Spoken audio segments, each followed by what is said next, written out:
The Durian Heat, bringing big ideas, critical opinions in Southeast Asia.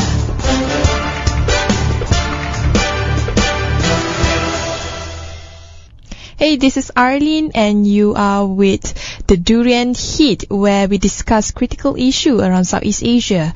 This time we are going to put a focus on Indonesia. As we all know, Indonesia's President Jokowi currently is in hot soup in regards with international relations on countries because of his firm stance on the death penalty. And this is in relation with the Bali case, where two of the convicts were from Australia, and this has caused a lot of tensions between Australia and also Indonesia. With that, we are going to discuss with a country representative from Indonesia to AICHR, which is the Human Rights Commission to ASEAN. With me is Rafendi, Djamin. How are you? Hi, Arlene. I'm okay. So today we are going to talk about death penalty in Indonesia.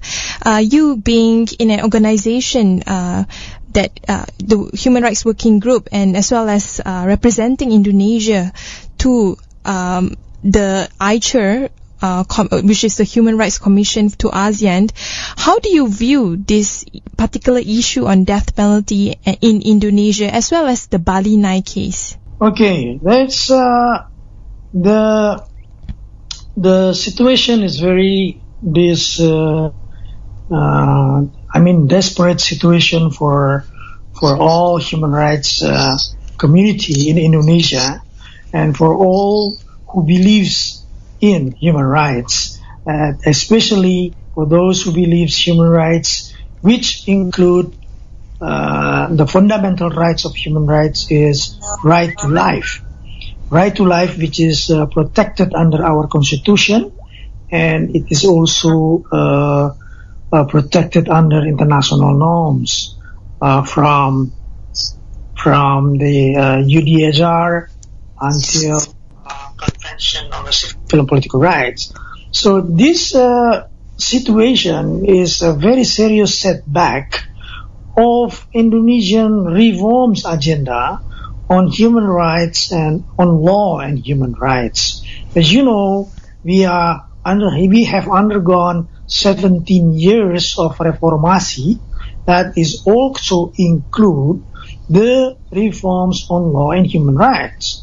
We have human rights, National Human Rights Commission, we have human rights law, we have a law that also regulate Human Rights Court, and many others human rights laws at the national level, which include ratification to the core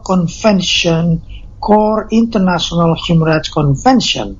So we are state party, we are part of the international regime of human rights. And this steps is indeed a very serious step back. Indonesia is actually already in the process of reforming the law, even in our criminal code. In the draft revised criminal code, we are even trying to apply death penalty as a very specific punishment that can only be applied in a very specific situation and specific cases. So you do agree with death penalty, except that it shouldn't be for crimes like drug smuggling? No, you put me wrong. Human rights, all human rights, I think those who believe in human rights believe right to life should be upheld, without any reserve. That means nobody has a right to take up anybody's lives, including state. Yeah. But when it comes to the death penalty, the interesting part is it's not a law that was recent. It is part and parcel of Indonesian law and Indonesian culture to use death penalty. Why even until 2015 no attempts have been done by the government to abolish death penalty? Now, you correctly said that it is it is in the law since even since 1945. Okay, but it is the heritage of law from the Dutch colonial time. And when you ask why is it there is no time to abolish that penalty, as I said, after the reformasi of 1998-1999, we are moving toward the abolition of death penalty in a very long process. Okay, that's why I said there is a process in draft law of our criminal code that is already in the process of moratorium of death penalty before really going to the total abolition of death penalty. So this is what I'm talking about. The trend is like that. We were even de facto in the period of 2005 until 2008, 2008 until 2012, there was de facto moratorium. There was no execution at all. At the same time that we are redrafting our criminal code, including our criminal procedural code, that actually put death penalty as something which can still be applied, but in a very, very strict regulation, including the possibility to commute death penalty to life imprisonment when somebody is already jailed for 10 years and has proven the change of behavior during the imprisonment. So this is the trend that Indonesia has undergone until the new government, the new presidents last year announced they are going to execute the Bali 9. Not only the Bali 9, we are talking about more than Bali 9. Bali 9 is 2 among the 64 which is going to be executed this year. And it is part of a bit larger numbers of people under death row. Yeah, but the 64 are related with narco drugs crimes. So that is actually the trend. The trend has been overthrown. I mean, it is a setback. The trend has been kind of changed completely towards a country that becomes a very, very strong in believing that death penalty will work as a form of deterrence. Yeah. Joko Widodo, when he was still the governor of Jakarta, he in fact said that he would in fact abolish death penalty. But it seems like he changed his mind when he's now the president. Do you know why? I didn't know that he ever said that when he was a mayor or governor of Jakarta. I'm not aware about that, But what I'm aware about, that he never had any position on death penalty. It was not even an issue during his campaign for presidentials last year. There was no issue at all. And all of a sudden, as if something coming out of the blue, that he really believed in, that executing people will work deterring and combating the problems of drug trafficking in Indonesia. And he even declared there is a national emergency on drugs in Indonesia, which is based on evidence that has been critically looked and even has been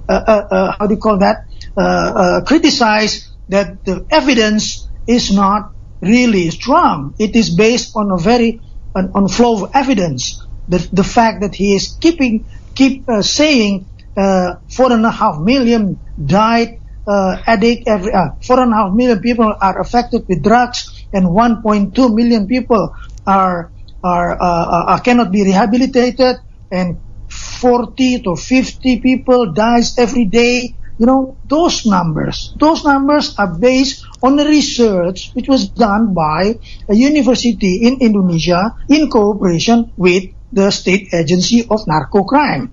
And this research was outdated. It was a research of 2007. And this research is based not on numbers, or not an effect of numbers, but it is based on estimation.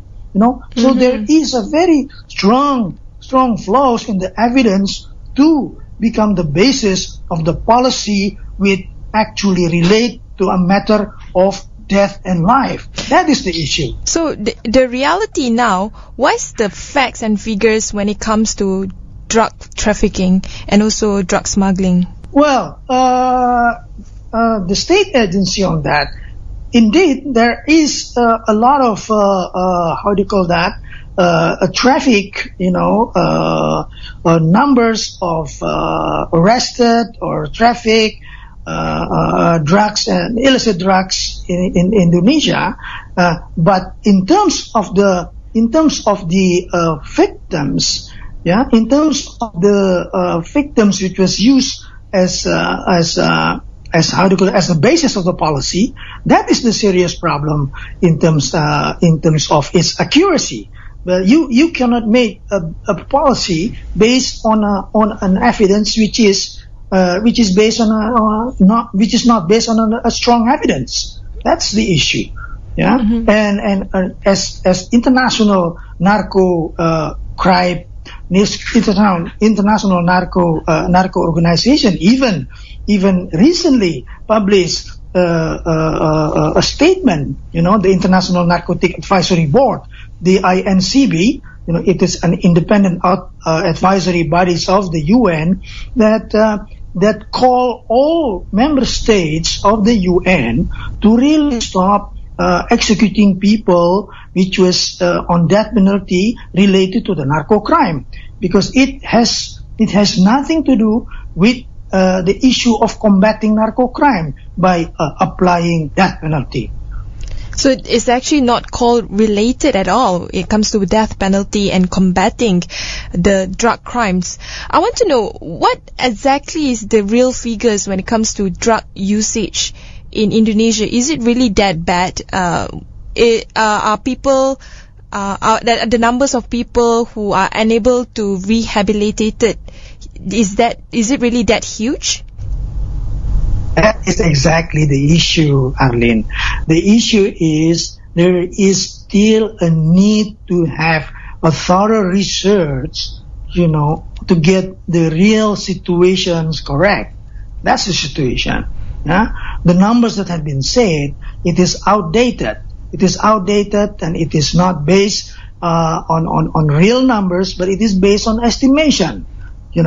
And a very serious revisiting of the facts of how many people are actually addicted and what kind of addictions. Try to make a different and good analysis about the data. That is the issue. The data is flaws, and that is the issue. That because data is flaws, I don't think it is wise to declare.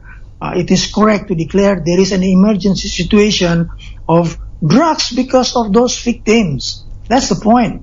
Of course, this is all with due respect with those people who are already affected, even cause some death in the context of drug trafficking, in terms of the affected people by drugs. Yeah. There is also even an appeal in Indonesia from the victims of the drug users. It is a drugs user associations.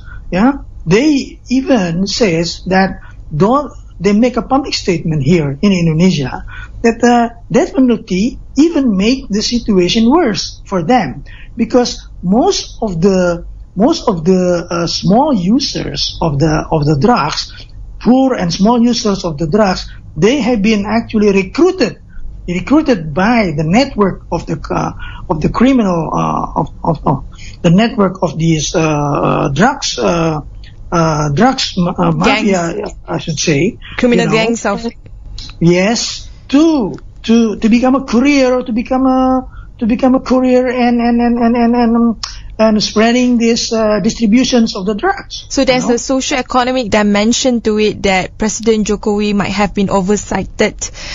We will take one short break. When we return, we will talk about the Bali night as well as why President Jokowi is getting the wrong kind of advice on the drug statistic. The Durian Heat, bringing big ideas, critical opinions in Southeast Asia.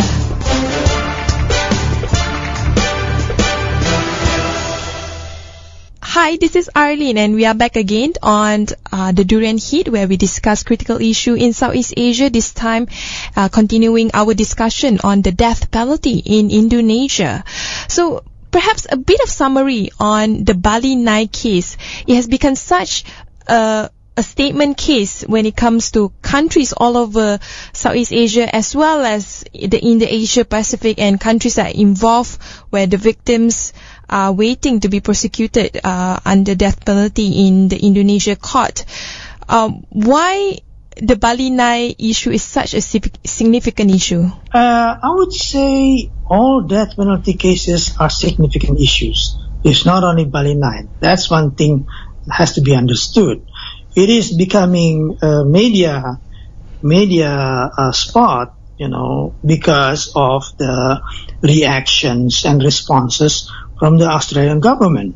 Yeah, and the way the Australian government, Prime Minister, tried to defend and try to save the life of these two young people is a bit problematic. That create even, I would say, a wrong message to the process in Indonesia, that it stimulates a wrong nationalism sentiment. It is an issue of right to life. It becomes an issue of nationalistic attitude against Australia.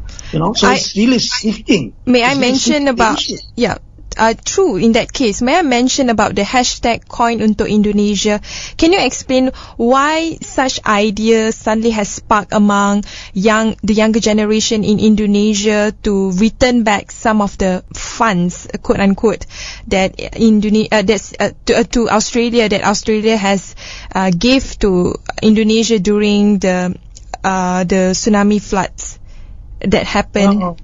Arlene, I don't like to discuss about these things because, as I said, this is already wrong. It is a wrong approach from Tony Abbott to raise issues to save life of the two young people by using the funds for the tsunami, because then it gives a very wrong reactions. Very counterproductive reactions from the public, especially the youth and the young and the students here, that then, it touched their blind sentiment of nationalisms, and then all of a sudden they're going to return all the money to Australia, which is actually not the issue. The issue is about saving the life of these two young people, also including all people on the death row. That's the issue. Talking about the right to life, is it a commonplace in Indonesian education regarding that kind of idea that death penalty is something that is unnatural, that everyone has the right to life, the right to justice? Yeah, that is a very good question. In most countries, including Indonesia, who are still practicing death penalty, even a country like in Japan, if you listen only to the public opinion, to the public, to the ordinary people, then you will get a first response is they are all pro death penalty, especially for drug trafficker, or heinous crimes, or any other serious crimes, serial killers and anything. So, but that is exactly the task of a state, of a government, to educate their own population about the values of lives, which is enshrined in the principles of the Universal Human Rights Declarations and all international human rights conventions. That right to life is something that has to be upheld. There will be no human rights when right to life is not exist, right? Because life is a matter that human rights are there. So it's a very fundamental understanding about human rights that need to be spread off into the community, in schools, in the ordinary people, that it is wrong to kill people, even on behalf of law. Yeah? That our civilization has gone so far, from a civilization who actually called eye for an eye. When you killed my family, I will kill your family. When you take out my eyes, then I will take out your eyes. So we are not living in the year of 1600 or even 100 years ago.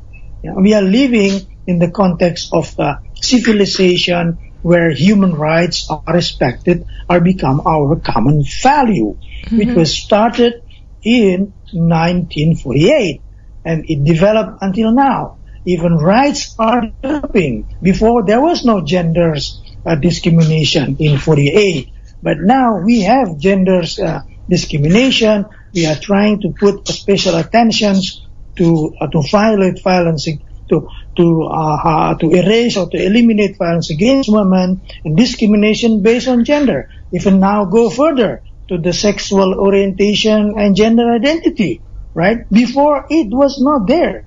That's why civilizations grows with the society themselves, including human rights. Yeah, that's the issue.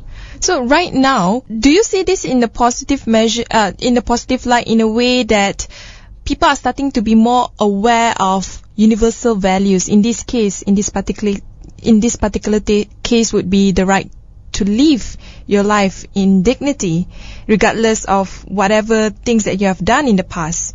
So going back to Jokowi, do you think he's putting human rights in Indonesia two steps backwards in still insisting that people should be executed under death penalty because of offences like drug smuggling or drug usage? Yes, you correctly said that. It is a very serious step back. If President Jokowi doesn't have a clear understanding about human rights, I think that's okay. But at least he should also listen to the voices. He should also listen not only the voices who are pro death penalty, but he also listens to the voices who are against death penalty, and then try to find ways what is good for the nation. And I don't think that has been a very good deliberations, from the part of the government to listen to the voices that says that for whatever reasons, the right to life will have to be protected in this country. We are moving toward a new civilization where Indonesia is part of it. Indonesia has undergone reforms on the political, social, economic, including law and human rights in the last 17 years. And now we are kind of step back. How could we, for example, now try to become a state party of the International Criminal Court? The Rome stated, banned death penalty. So that means we cannot be part of that Rome stated. Well, we were already thinking to be part or to become a state party of the Rome stated in the context of combating all forms of mass atrocity in the world. Look what happened in Rwanda, what happened in Yugoslavia, what happened even in Cambodia. Those things should never happen again. That's why we should be part of the civilization. We should be part of the Rome stated, in preventing mass atrocities. But then, because we executing people, we doesn't want to think and rethink about this policy, then we will be excluded in that process of civilization. What we are exercising now is tarnishing ourselves. We have been seen and respected by all nations, a democracy, a success story of democracy, that democracy can go along with Islam, right? That we have still human rights challenges, but there are space to discuss and even to defend that human rights. Human rights defenders here more or less enjoys the freedom to defend their case, and we have all mechanisms in defending all rights here. And so we are already in that stage, and because of this policy, because of this political decision, political guidelines from President Jokowi that bring this nation back even to the year of 1600 years, when you are arguing, this is my sovereignty. My sovereignty is the territory and my own law. We forgot that in 1948, 1966, with the International Convention on Civil Political Rights, that human rights goes across the boundaries of the state, and we are exercising our sovereignty being part of the international regime. So when people are asking about the way we're executing people, this should be seen as a matter of sovereignty anymore. But still they are now arguing this kind of argument, which is very much a serious setback. Again, a serious setback. But do you think Jokowi is listening? Do you think right now Jokowi is listening to the voices of politicians, civil society, ordinary citizens in Indonesia regarding on the right to life? That's one point. Because if I'm not mistaken, Governor of Jakarta, AICHR, he did release a statement saying that we should not proceed with the Bali Nine and other execution of death penalty. In fact, we should abolish death penalty. So in this sense, do you think maybe with a few more politicians and civil society leaders being more vocal in this area, Jokowi would listen better? Well, Arlene, I can only hope like what you hope, right? But you're right that even AICHR, his fellow politicians or his fellow during his his governorship in Jakarta, he has a clear position on that penalty and respecting right to life. Okay, but really, I don't know why our presidents believe so much after all the things that we have said on moral grounds, on legal grounds, on sovereignty grounds, on public health grounds. That it is. You should not be worried to review again your policy. It's not going to be. You're not going to be blamed or put on the corner. Shame on you, Mr. President, because you are not there to execute people. I don't think that will be the case. Some people in Indonesia will do that. Some politicians maybe will blame that. But he is standing in the right decision to review his own policy that has been mistakenly, conducted based on flows data. Okay, so we'll take a second break. When we return, we will talk about the implication of Indonesia's foreign policy with Jokowi's decision, as well as ASEAN reaction towards this. The Durian Heat, bringing big ideas, critical opinions in Southeast Asia.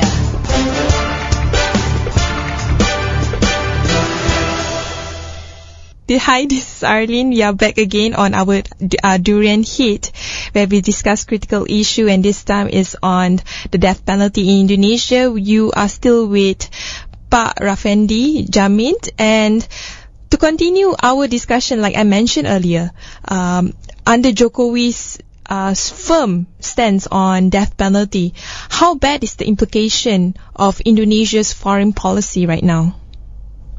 Yes. Indonesian foreign policy, one of the element of foreign policy is promoting human rights and democracy. And of course, in this element, we are going to a very deep setback. Yeah, there has been a lot of critics. You already know, all of us know. First, it was coming from the UN Human Rights Committee, who came here before the execution on the 16th of January and actually met with some important people from the Supreme Court, Attorney General, from the government, to have a dialogue and advice and discussion that drugs trafficking is not part of the most serious crimes and should not then be subjected into death penalty. Yeah, that's one. The second one is the UN Human Rights Council Special Procedures. Mr. Christoph Heinz has already made a statement after failed to convince Indonesian government through the confidential communications. He finally make a statement. Please stop this execution, because what is going on, the execution in Indonesia is amounted to arbitrary execution. What does that mean of arbitrary execution? That means it's a gross violation of human rights. And then you heard as well from the UN bodies which is in charge of drug trafficking, the UN ODC, or the UN Commission on Narco and Drugs, who is actually having a meeting now in Vienna. And one of the topic is to encourage all member states in the UN to abolish that penalty, for drug trafficking issues, because it is not solving the drug and narco problems. And then, of course, you have the responses from friendly country with Indonesia, whose how do you call that, citizenship are becoming affected by the death penalty. Yeah, there are two ambassadors has been withdrawn. Their two countries has withdrawn their country, their ambassadors to their country, and then you also have even a diplomatic tension again with Brazil. When Indonesian ambassador credential was postponed by President Dilma Rousseff, that create another diplomatic tensions. So in short, this will affect Indonesian rules in foreign relation. This is not, I don't know why this is not calculated, or if it is calculated, why it is then let be like this. And then another thing, we in ASEAN, I am representing also Indonesia in the ASEAN Commission of Human Rights, Intergovernmental Commission of Human Rights.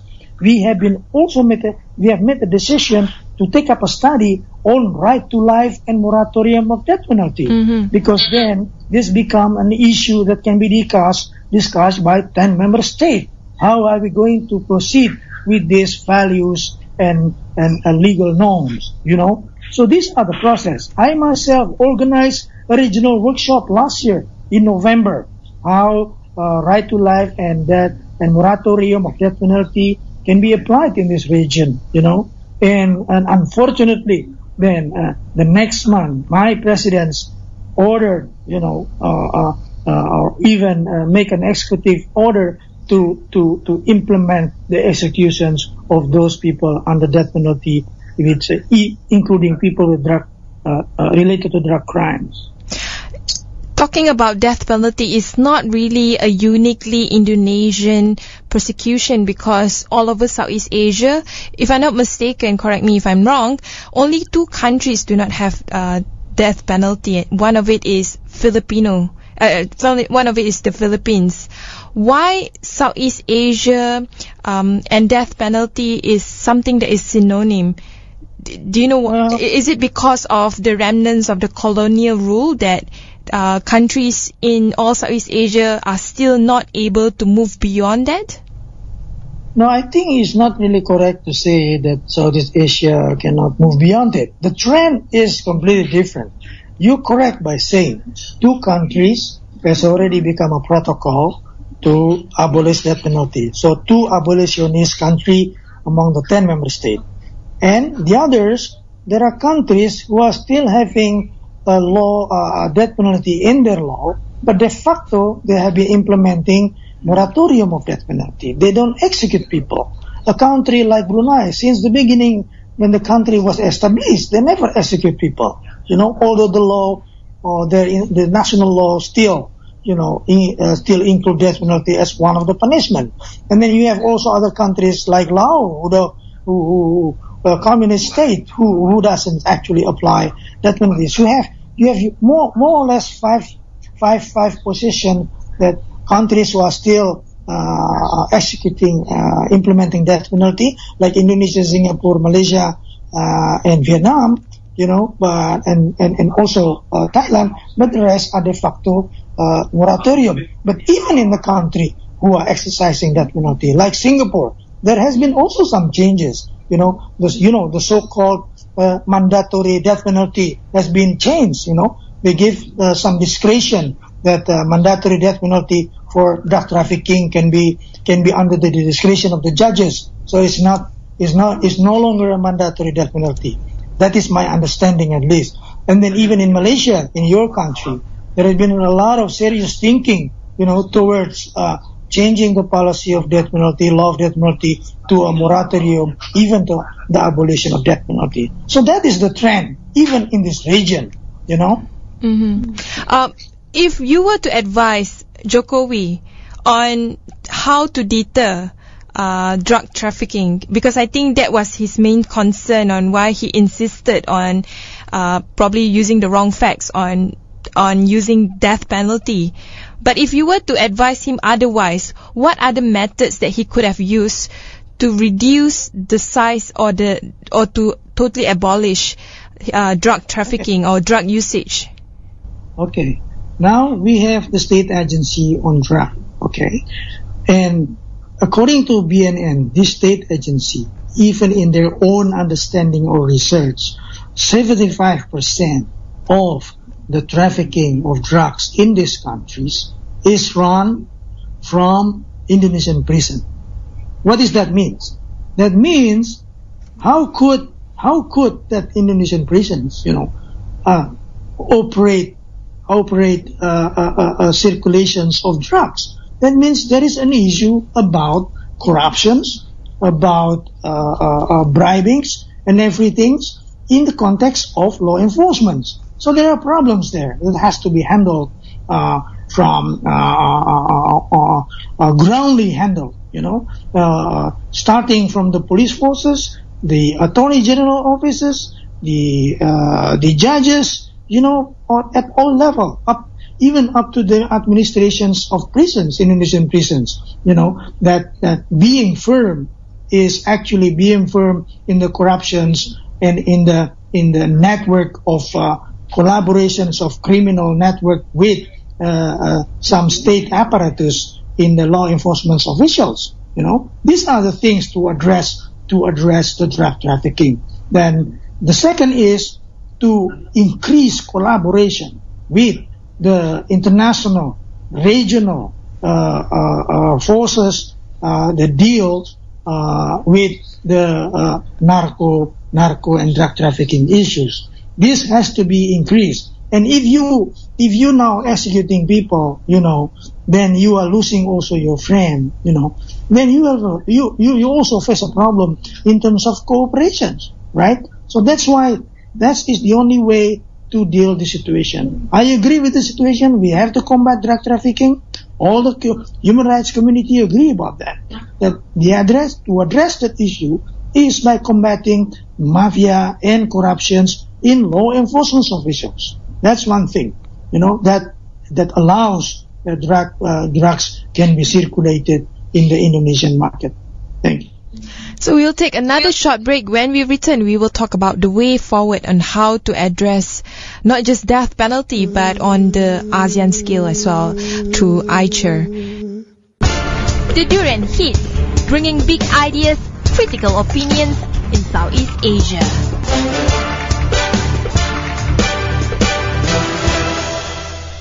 Hi, this is Arlene. You are back again with me and also with Pak Rafendi Djamin on the topic regarding on Indonesia's death row diplomacy as well as the Bali 9, talking about the death penalty in Indonesia, which has caused a heated debate among countries in Southeast Asia, in fact. So this year is a significant year for Malaysia because we are the host of ASEAN Summit, and the coming months a lot of the issue will be discussed.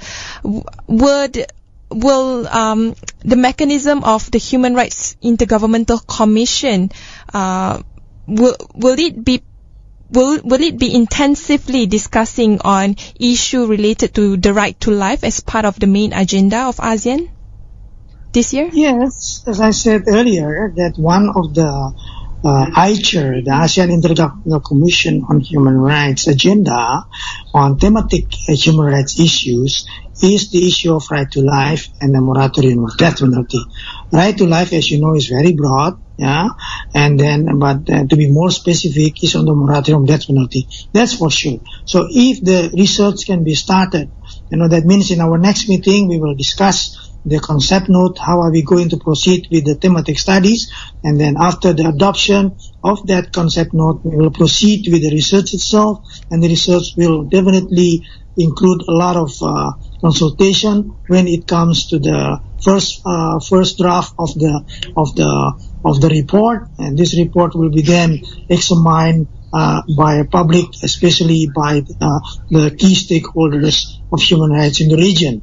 And the final report will be then submitted to ASEAN Foreign Ministers Forum. Yeah, so hopefully this can happen under the chair of Malaysia. So Malaysia, under the chair of Malaysia on AICHR, we will produce some, not only one, result of thematic studies of human rights, including right to life and moratorium to death penalty.